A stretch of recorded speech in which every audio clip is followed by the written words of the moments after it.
Hi hello welcome to our channel. నేను మీ సిరి.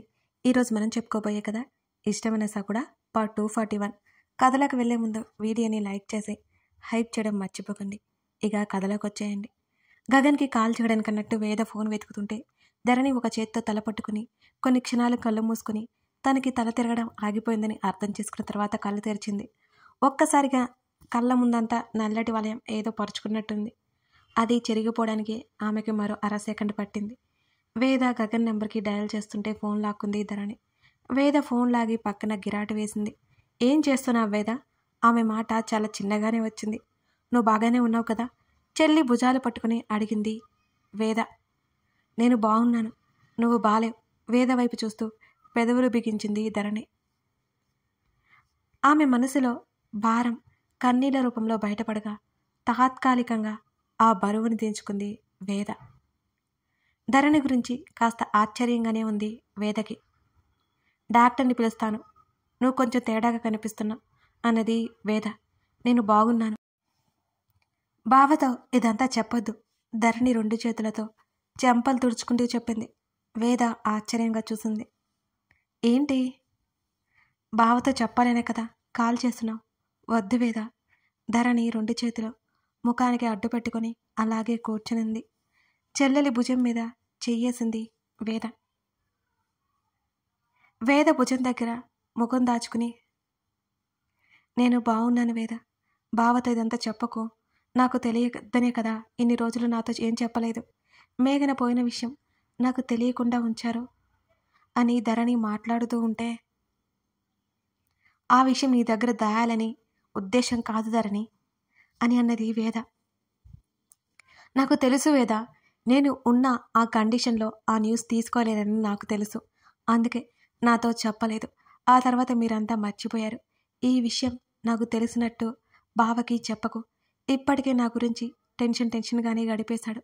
ఇక తనకి ఆ కంగారు వద్దు. ప్రశాంతంగా ఉండాలి తను. ఆమె మళ్ళీ కళ్ళు తుడుచుకుంది. వస్తున్న ఏడుపుని బలవంతంగా ఆపుకుంది వేద. మేఘన వేదకి ఎంత ప్రాణ స్నేహితురాలో అప్పుడప్పుడు వాళ్ళ మాటల్లో విన్నది.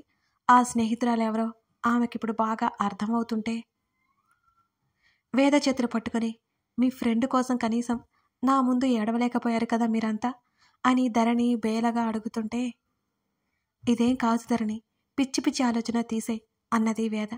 తన అక్కని హత్తుకుంది. వేదకి ఏడుపు ఆగలేదు. ఇక అప్రయత్నంగా మేఘన ఎలా ఉండేదో చెప్తూనే వేద ఏడవసాగింది. వేద మాటల్లో మేఘన ఏంటో తెలుసుకుంటోంది ధరణి. మేఘన అనే అమ్మాయికి తన బావ అంటే ఇష్టం. అందుకే ఆ అమ్మాయికి తను దూరంగా ఉంటుంది. కానీ ఆ అమ్మాయి వీళ్ళ జీవితాల్లో ఇంత ముఖ్యమైన వ్యక్తిని తనకి ఏమాత్రం తెలియదు అసలు. మేఘన తనతో ఏం మాట్లాడినట్టు అనిపించేది, ఏదో మాట్లాడినట్టు అనిపించేది. ఇప్పుడైతే అసలు ఆ విషయాలు ఏమీ గుర్తుకు రావటం లేదు ధరణికి. కాసేపటికి ఇద్దరూ తేరుకున్నట్టుగా మౌనంగా కూర్చున్నారు. ఈ విషయం బావకు తెలియనివ్వక వేద ధరణి మరీ చెప్పింది. వేద అలాగేనన్నట్టు తల ఊపింది. నేను ఫేస్ వాష్ చేసుకుని వస్తాను, బయటికి వెళదామన్నావు కదా అంటూ అక్కడి నుంచి వాష్రూమ్లోకి వెళ్ళిపోయింది తను. దూరంగా పడి ఉన్న ఫోన్ని చేతిలోకి తీసుకుంది వేద. గగన్ తమ మాటలు వింటున్నట్టు కాల్ కనెక్ట్ అయిపోయినట్టు కాల్ డ్యూరేషన్ చూసి అర్థమవ్వగానే నీరు కారిపోయింది వేద. గగన్, నువ్వెందుకు తనకి తెలిసేలా ఆ వీడియో ఉంచావు అని వేద అడుగుతుంటే ఓ గాఢమైన నిట్టూర్పు అతని నుంచి బయటకొచ్చింది. నాకు తెలియదు, పెన్ డ్రైవ్ కనెక్ట్ చేసినప్పుడు కాపీ అయి ఉండొచ్చు, అది కూడా నాకు క్లారిటీ లేదు అని అన్నాడు అతను. ఇప్పుడు ధరణి ఏమవుతుందో, ఇందాక కాసేపు నాకు అసలు మైండే పని చేయలేదు అని అన్నాడు అతను. తెలియనివ్వు వేద, తెలియని ఏమవుతుంది? అది కాదు గగన్, నీకు ఇంకా అర్థం కాలేదా? తను నిజాలనే యాక్సెప్ట్ చేయడం మొదలుపెట్టింది. Don't worry. అతను కాల్ కట్ చేశాడు మరొక మాటకి తావివ్వకుండా. ధరణి బయటకు వచ్చాక తీసుకెళ్ళిపోయింది వేద. ధరణి ఏమీ ప్రస్తావించలేదు అసలు. ఆమె మనసులో ఒకటే బాధ, తను చావుతో పోరాడుతోంది. మరోవైపు మేఘన డెత్ బెడ్ మీద ఉంది. గగన్ ఎంత తల్లడిల్లిపోయి ఉంటాడు. ఆమె మనసంతా అతని కోసమే దిగులు పడుతోంది. సాయంత్రం గగన్ వచ్చి రాగానే ధరణి కోసం చూశాడు. ఆమె గది బాల్కనీలో ఉంది. అతను డ్రెస్ మార్చుకుని వెళ్ళాడు. ఆమె మొక్కల దగ్గర శుభ్రం చేస్తోంది, వాటికి నీళ్లు పెడుతోంది. అతను వచ్చిన అలికిడి వినిపించడంతో తల తిప్పి చూసింది. ఆమె అతని వైపు చూసి నవ్వింది. ఆ నవ్వులో ఏదో మిస్ అయింది. అది అతనికి అర్థమైంది. కానీ అతను ఏమీ అడగలేదు. పైన వేలాడదీసిన కొండీలను సరిగ్గా పట్టి, ఇవాళ వేదతో బయటకు వెళ్ళాను. ఇద్దరం చాలా తిరిగాం. అంతేకాదు, ఇంకా గుడ్ న్యూస్ చెప్పనా? వర్ష పాప వస్తున్నారు. మీరు నన్ను చూడనివ్వలేదు కదా, నేను డైరెక్ట్గా చూస్తాను. ఆదిత్య కాలి వేళ్ళు మూవ్ చేస్తున్నాడంట. కాలు రావడానికి ఛాన్స్ ఉందట. ఆమె తన చేతి వెళ్ళకుండా మట్టిని దులుపుకుంటూ గగన్తో మాట్లాడుతూనే ఉంటే ఆమె మాట్లాడిన మాటలన్నీ ఫోన్లో విన్నా అతనికి గుర్తుకొస్తున్నాయి. ధరణి చుట్టూ చేయేసి దగ్గరికి తీసుకున్నాడు గగన్. మట్టి అంటూ 2 చేతుల వేళ్ళని పిడికిలి లోపల దాచి అతనికి చూపించింది. ఆమె ముఖాన్ని పక్కకు తిప్పి ఆమె చెంప మీద ముద్దు పెట్టుకున్నాడు. ధరణి నవ్వింది. అతను ఆమె భుజం దగ్గర, చెంప దగ్గర తారాడుతోంది అతని ముఖం. అతని చేతులు ఆమెను మరింతగా బిగించేశాయి. మరో 2 నిమిషాల తర్వాత అతను వదిలాడు. గగన్ లోపలికి వెళ్ళిపోయాడు. ఆమె గబగబా చేతులు కడుక్కొని బెడ్ మీద రిలాక్స్డ్గా కూర్చుని ఉంది. అతని దగ్గరికి వెళ్ళింది. చొరవగా సిగ్గు దాచుకుని చనువు తీసుకోవాలనిపిస్తుంటే ఎంతో కష్టంగా అతని ఒడిలో చేరిపోయి అతని మెడ చుట్టూ చేతులేసి హత్తుకుంది ధరణి. ఇదెక్కడా? ఆమె నుదురు దగ్గర బొటన వేలుతో తడుముతూ అన్నాడు గగన్. ధరణికి అర్థం కాలేదు. అయోమయంగా చూసింది. అతను బొట్టు గురించి అడుగుతున్నాడని ఆమెకు అర్థం కాలేదు. ఆమెను సరిగ్గా కూర్చోబెట్టుకుని మరోసారి చూపుడు వెలతో ఆమె కనుబొమ్మల మధ్య అతను తట్టాడు. ఆమెకి విషయం అర్థమయ్యి చూసుకోలేదు, ఎక్కడో పోయినట్టుంది అన్నది కళ్ళెత్తి చూస్తూ. పెట్టుకుంటే బావుంటాం అని అతను అనగానే ధరణి గుండెల మీద చెయ్యి వేసుకుంది. ఎన్నాళ్ళకి ఈ మాట? ఇక చాలు, నా జన్మ ధన్యమైపోయింది అంటున్న ఆమె వైపు కళ్ళు చిన్నగా చేసి చూశాడు అతను. అతని చూపులకి అంటే పొగిడావు కదా అని ధరణి ముసిముసిగా నవ్వుకుంటూ అడిగింది. ఏడ్చావులే అన్నట్టున్నాయి అతని చూపులు. ఆమె మెడ దగ్గర అతనికి పొట్టిబిల్ల కనిపించింది. అతని వేళ్లతో పట్టి ఆమె నుదిరిన పెట్టాడు. పర్ఫెక్ట్, ఆమె ముఖాన్ని చూస్తూ చెప్పాడు అతను. ఆమె స్వచ్ఛంగా నవ్వింది. రేపటి నుంచి వేద డ్యూటీకి వెళ్తుందట. నాకు ఇంకా బోర్ కొడుతోంది కదా. ధరణి తనకేదో పెద్ద కష్టం వచ్చినట్లుగా చెప్పింది అతనితో. నువ్వు చేయాలనుకుంటే చాలా ఉంటాయి అని గగన్ అన్నాడు. ఏం చేయాలి నేను? ఆమె అడిగింది. ఏదో ఒకటి చెయ్యి, అంతేగాని నా బుర్ర తినకు అని అంటున్న ఆ మాటలకి ఆమె గుర్రుగా చూసింది. నిన్ను అత్త ఇలా తయారు చేసింది. ఏంటి? మొద్దులాగా అని అన్నాడు. ఇప్పుడు నేనేం చేశాను? ఏం చేయట్లేదనే కదా నా బాధ. నువ్వే కదా వద్దు అంటావు, నీతో రానివ్వకుండా అంది ధరణి. చేయడం అంటే నువ్వు అనుకునేది కాదు, నీకు నచ్చేది, నీకు పీస్ని ఇచ్చేది చేయాలి అంటూ చేతి వేళ్లతో ఆమె నుదురు మీద పొడిచాడు. నిజమే, తన ఆఫీస్కి వెళ్తుంది, కానీ పర్టికులర్గా తనకి ఆ వర్క్ చేయాలని అస్సలు అనిపించదు. తను చేయట్లేదు అని ఎవరైనా అనుకుంటారేమోనని తనేదో పని చేస్తున్నట్లుగా అనిపిస్తుంటుంది అప్పుడప్పుడు. తనకేమి నచ్చుతాయి ఏమో ఇప్పటికీ తనకి తెలియదు. తెలుసుకుంటే తను ఒంటరిగా ఖాళీగా ఉంటుందనే ఫీలింగ్ ఉండదేమో బహుశా. కానీ మనసుకి ఏమి నచ్చుతుందో, ఏం కావాలో తెలుసుకునే మార్గం అంత సులువు కాదు. కొందరికి చాలా టైం పట్టొచ్చు. డాడీ, నా కోసం తీసుకున్న కార్ అలాగే ఉంది, నేర్చుకోరా అని గగని అడిగింది. నేర్చుకో, బట్ డ్రైవ్ చేయకు. ఏం? అదంతే, దానికి చాలా టైం ఉంది అన్నాడు అతను. నువ్వింత లేచి ఫెయిల్ అవ్వడానికి కారణం నువ్వే అని గగన్ అన్నాడు. అతను అంత మాట అన్నంత ఆశ్చర్యంగా నోరు తెరుచుకొని చూసింది ధరణి. నేను లేచినా? మరి కాక ఇంకేంటి? నేనేం చేశాను అంటున్న నువ్వే వద్దంటున్నావు కదా, అప్పుడు నేను లేచి అలా అవుతాను? అవి చేయాల్సింది ఇప్పుడు కాదు, చిన్నప్పటి నుంచే చేయాలి నువ్వు అని చెప్పాడు. అతని మాటల్లో వెటకారానికి మరింత గుర్రుగా చూసింది ధరణి అతని వంక. కోడి పిల్లలా పెంచింది నిన్ను అత్త, ఇంకా ముడుచుకుపోతున్నావు. తమరేమైనా తక్కువ? అక్కడ అమ్మ అలా అయితే ఇక్కడ తమరు అంతేగా అనుకుంది ధరణి. నిజమే, ఆ ఇద్దరూ తనని రెక్కల చాటున జాగ్రత్తగా కాపాడుకుంటూ వస్తున్నారు. తనకేమో ఆ రెక్కల నుంచి బయటపడికి రావాలని అనిపించదు. అర్థం చేసుకోడే. ఇప్పుడు నీ క్లాస్ వినే మూడ్ నాకు లేదు. ధరణి ముఖం చిట్లించుకుంది. ఆమె బుర్ర మీద ఒక్కటి వేయబోయి ఆగిపోయాడు. ధరణి పెదవులు బిగించి నవ్వాపుకుంది. మనస్ఫూర్తిగా నిన్నొకటి వేయలేకపోతున్నా అని నిట్టూర్చాడు గగన్. పద, అలా కాసేపు తిరగాలి అంటూ తన మీద ఉన్న ఆమెను లేపబోతుంటే, అన్నీ నువ్వే ముందే చెప్తావు, మళ్ళీ నేను ఏది చేయలేదంటావు, అని అలగగా అంది ధరణి. నువ్వు ముందే చేస్తే నేనెందుకు చెప్తాను చెప్పు అన్నాడు గగన్.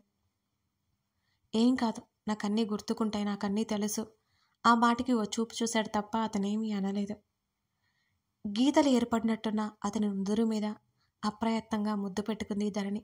అతని తలని తన హృదయంలోకి దగ్గరికి లాక్కుని హత్తుకుంది. ఆమె మనసులో ఏం నడుస్తుందో అతనికి అర్థం కాలేదు. అతను అడగాలని కూడా అనుకోలేదు. అతను అడగలేదు. మెత్తని ఆమె దేహాన్ని తనలో దాచేసుకున్నట్టున్నాడు అతను. ఎందుకు తనంటే అతనికి అంత ప్రేమ, అంత ఇష్టం? ఈ ప్రశ్న ఎప్పుడూ అడగాలనుకుంటుంది కానీ ధరణి అడగలేదు, అంతే. ఎప్పుడో మొదలైంది ఈ అనురాగ గాథ. మనసు కదిలించే నిశ్శబ్ద ప్రేమకు సాక్ష్యం ఇది. ఆ నవ్వులో దాగిన ప్రేమ సునామీ, గుండె లోతుల్లో పెనవేసుకుంటున్న గాఢమైన బంధం ఇది. ఒళ్ళు హోనమైంది. మోజేద్ దగ్గర గాయాన్ని చూసుకుంటూ అన్నాడు హర్ష. చూసుకోవాలి కదా. ఆమె నెమ్మదిగా ఆ గాయాన్ని శుభ్రం చేసి డ్రెస్సింగ్ చేసింది వేద. చూసుకొని ఆడరు కదా. అతను నవ్వాడు. చాలే నీ వేషాలు, నీవు ఇలా దెబ్బలు తగిలించుకుని వస్తే నాకు ఏదోలా ఉంటుంది హర్ష అని అంది వేద. వేద, ఇవన్నీ కామన్, అక్కడ డాక్టర్స్ ఉంటారు. సరే, నెక్స్ట్ మ్యాచ్ ఎప్పుడు? ఇంకా 1 మంత్ టైం ఉంది. ఈలోపు బాగా రెస్ట్ తీసుకో. అప్పుడు కానీ దెబ్బకు అవుట్ అవ్వను నేను అని అన్నాడు. ప్రాక్టీస్ చేయాలి కానీ అదే పనిగా కాదు, ఆమె కోపంగా చెప్పి హ్యాండ్ వాష్ చేసుకుని వచ్చింది. అతని శరీరాన్ని పట్టి చూసింది. ఆమె చూపులని గమనించిన హర్ష ఇంకేం తగలేదులే అని నవ్వాడు. నేను తిడతాడని చెప్పవు, నాకు తెలియదా ఏంటి అన్నది వేద. ఆ టాపిక్ వదిలే కదా. బాడీకి పంక్చర్ చేసుకోకుండా ఇంటికి రావని నాకు తెలుసులే, అలవాటైపోయింది, ఇక బుద్ధిగా పడుకో అన్నది వేద. ఏయ్, ఇది అన్యాయం. ఇంటికి తొందరగా రమ్మని మెసేజ్ చేసావా, ఇప్పుడు పడుకో అంటావా అన్నాడు హర్ష అలకగా. శారీ షాపింగ్ చేశా, కానీ నువ్వు పేషెంట్వి హర్ష, బుద్ధిగా బొజ్జోనానా అంటూ అతని చెంప మీద తట్టి నవ్వింది వేద. థ్యాంక్ యూ, వెళ్ళి కట్టుకునిరా అన్నాడు. నేను చెప్పింది అర్థం కాలేదా బాబు? నోరు ముసుకొని పడుకో సీరియస్గా చెప్పి వేద వెళ్ళిపోతుంటే ఆమె చేతిని పట్టుకున్నాడు హర్ష. పాపం వేద, నేను బాడీ పెయిన్స్ అన్నావు. ఆమె మరింత సీరియస్గా చూసింది అతని వంక. ఆ పెయిన్స్ నీ దగ్గర ఎఫెక్ట్ చేయవు, ప్రామిస్ అన్నాడు హర్ష. ఈడియట్ అంది. మరి కట్టుకునిరా అన్నాడు ఆమెనే చూస్తూ. ఆమె మాట్లాడకుండా చీర తీసుకుని వెళ్ళిపోయింది. తెగ ఉత్సాహంగా ఆమె కోసం ఎదురు చూస్తున్నాడు హర్ష. అతని కనులకు విందు చేసేలా మరో 15 గంటలో తిరిగి వచ్చింది వేద. నాచురంగు చీరలో ఆమె శరీరపు రంగు మరింత బహిర్గతమవుతుంటే ఆమె జుత్తు ముడివేసుకుంటూ అతని దగ్గరకొచ్చింది. ఎలా ఉంది? ఈ కలర్ లేదని తీసుకున్నా. అతనికి పూర్తిగా దగ్గరికి రాకుండా దూరంగా ఉండి కవ్విస్తూ అటు ఇటు తిప్పుతూ చూపించింది వేద. ఆమె నడుము కనిపించకుండా అతన్ని ఊరిస్తున్నట్టుగా ఉంది. దగ్గరికి వస్తే చెప్తాను అన్నాడు హర్ష. అక్కర్లేదు, అక్క నిండి కూడా కనబడుతుంది కదా.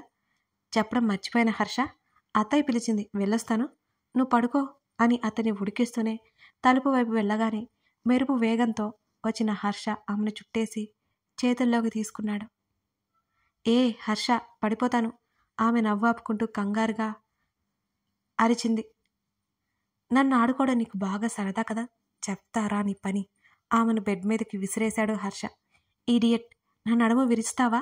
ఆమె అరుస్తున్న ఆమె మీదకి చేరిపోయాడతను. హర్ష, నీతో మాట్లాడాలి వేద గింజుకుంది. వింటాడా? ఆమె మాటలు అతని పెదవుల కింద నలిగిపోయేలా చేశాడు. మాటల్లో తగువు, హృదయంలో అనురాగ గంగ, కోపం వెనుక ప్రేమరాగం. ఇది ఇద్దరి హృదయాలకు అర్థమైన బంధం. కథ కొనసాగుతుంది. ధరణి మేఘన విషయం తెలుసుకోగానే మీరంతా మరోలా ఆలోచించరు కదా. మరి అలా ఎప్పుడు ధరణి బాధపడుతూ చుట్టూ పట్టించుకోకుండా ఉంటే అప్పుడు రొటీన్ అవుతుంది కదా. తను చాలా సిచ్యువేషన్స్ ఎదుర్కొంది. తన చుట్టూ ఉన్న వాళ్ళు చాలా బాధపడ్డారు, కానీ తను ఆ నొప్పిని కూడా భరించింది. ఆ సిచ్యువేషన్ నుంచి తను బయటికి రావడం చాలా కష్టం, కానీ బయటకు వచ్చింది. గగన్ ఆమెను బయటికి రప్పించాడు. సో మళ్ళీ ఆమె అలాగే ఫీల్ అవ్వడం అది బాగోదు కదా. ఇప్పుడు ఆమె అన్నిటి నుంచి బయటపడుతుంది. అలాగే మనకొచ్చే సమస్యల నుంచి కూడా మనం కాస్త ఓర్పు పట్టి వాటి నుంచి బయటపడాలి. కథ నచ్చితే లైక్ చేసి కామెంట్ చేయడం మర్చిపోకండి friends. Thank you for watching this video.